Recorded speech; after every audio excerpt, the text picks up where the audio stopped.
अस्सलाम वालेकुम। मैं हूँ doctor Hafsa Haider, homeo physician. और आज का हमारा जो टॉपिक है वो नोज़ ब्लीडिंग के बारे में है, यानी नक्सीर के बारे में है। ज़ुबान व अदब में तो नक्सीर की बजाय नक्सूर है, यानी नाक का नासूर जो है उसके बारे में ये है, मगर हमारी ज़ुबान में इसको नक्सीर ही पढ़ा जाता है और नक्सीर ही लिखा जाता है।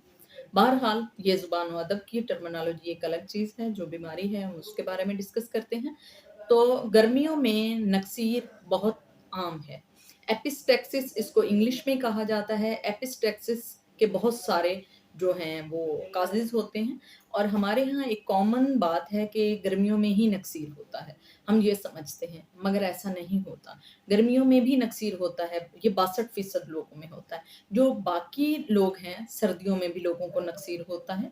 जब हमारे अंदर की जो म्यूकस मेम्ब्रेन्स होती हैं वो ड्राई हो जाती हैं, जो कि सर्दियों में होती है, जहाँ खुश्क सर्दी पड़ती है, जैसे स्कर्दू है, अलास्का, इस टाइप के जो लोग होते हैं उनको सर्दियों में नक्सीर होता है।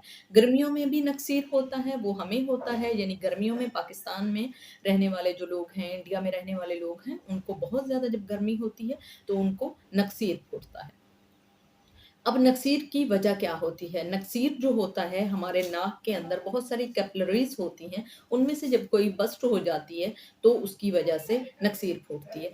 अगर हमें पॉलिप्स हो रहे हैं और उसकी वजह से नक्सीर फूटती है, तो अ, हमारे गले के अंदर खून जाता है।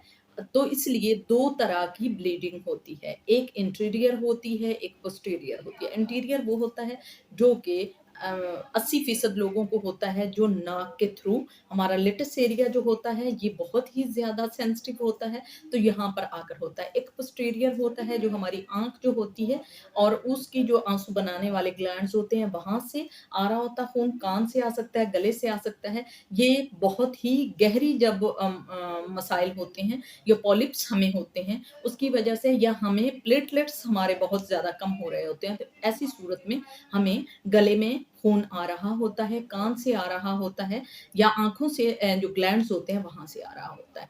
तो मुख्तलिफ किस्म के नक्सूर्स होते हैं जिसकी वजह से हमें ब्लीड होता है। सो जो 20% पोस्टीरियर है उसके बारे में इतनी ज़्यादा बात करने की ज़रूरत नहीं, मगर मैं उसकी भी मेडिसिन आपको बता दूँगी। जो आजकल नक्सीर फूटती है, हम उसके बारे में बात कर रहे हैं।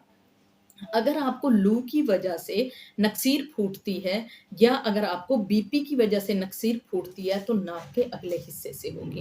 अगर आपको ज़ुकाम की वजह से नक्सीर फूटती है और आपका गला ख़राब है और पुराना नज़ला ज़ुकाम है आपको, तो आपके नाक के पिछले हिस्से से खून बहेगा, और नाक के अगले हिस्से से जब खून बहता है, तो फ्रेश खून होता है, और नाक के पिछले हिस्से से जब खून बहता है, तो खून गहरे और काले रंग का होता है। पिछले हिस्से का नाक का जो नक्सूर होता है वो काले रंग का होता है, और फ्रंट वाले का सुर्ख रंग का होता है। तो अब आपको समझ आ रही होगी कि अगर हमें लू लगने की वजह से, गर्मी की वजह से, धूप में चलने की वजह से और बीपी की वजह से, अगर हमारे बीपी में पोस्टीरियर भी सम टाइम हो सकता है, हेमरेज इसको कहते हैं, करंट हेमरेज भी या एक्यूट हेमरेज भी इसको कहा जाता है।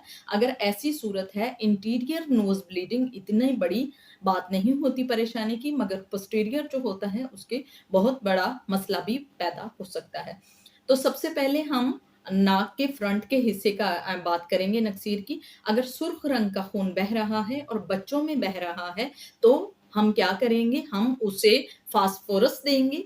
और अगर नाक के पिछले हिस्से से नक्सीर फूट रही है, यानी नाक के आगे तक के हिस्से के, और क्लॉट काले-काले आ रहे हैं, तो हमामलिस। और अगर पेन भी है तो हमामलिस बहुत ही अच्छी मेडिसिन है, 30 पावर में हम लेंगे।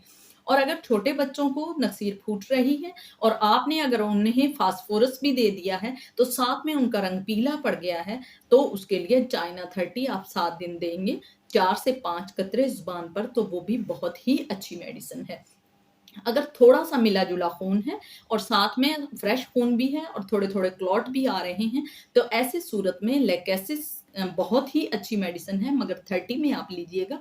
और जब तक आपका ये मसला ठीक नहीं होता तो 30 पावर में 2-2 घंटे के बाद आप लेंगे और ठीक हो जाएगा। इसके अलावा नक्सीर जब फूटती है तो उसका एक तरीका होता है कि अगर आप थोड़ा-सा आगे बेंड होकर नाक को पकड़ लेंगे सख्ती से 10 मिनट तक टाइमर देखकर, तो तब भी खून रुक जाता है। पीछे की तरफ आप नहीं मुड़ सकते, अगर आप पीछे की तरफ जाएँगे तो खून जो है वो गले में आ जाएगा, जो कि इससे ज़्यादा बुरी बात है जबकि इंटीरियर यानी फ्रंट नोज़ल से अगर आपका खून बह रहा है।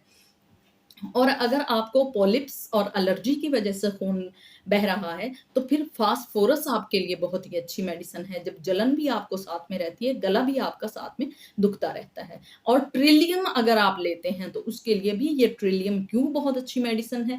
फ़ौरन रुक जाने वाली मेडिसिन फ़ौरन रुक जाने वाली जो नक्सीर के लिए अगर कोई मेडिसिन है, ट्रिलियम है, जो कि बहुत ही अच्छी मेडिसिन है। लेकेसिस बहुत अच्छी मेडिसिन है। तो ये मुख्तलिफ़ किस्म की नक्सीर अगर होती है, मुख्तलिफ़ किस्म की बीमारियों की वजह से, तो ये बहुत ही अच्छी मेडिसिन है। हाँ, अगर आपको कोई चोट लगी है और चोट के बाद अगर आपको है, तो उसमें कोई नई या पुरानी सुर्ख़ और डार्क खून की कोई बात नहीं होती। उसमें आप लेकेसिस अगर दे देंगे, तो ये बहुत ही अच्छी मेडिसिन है, मगर साथ में कैलेंडोला देना मत भूलिएगा।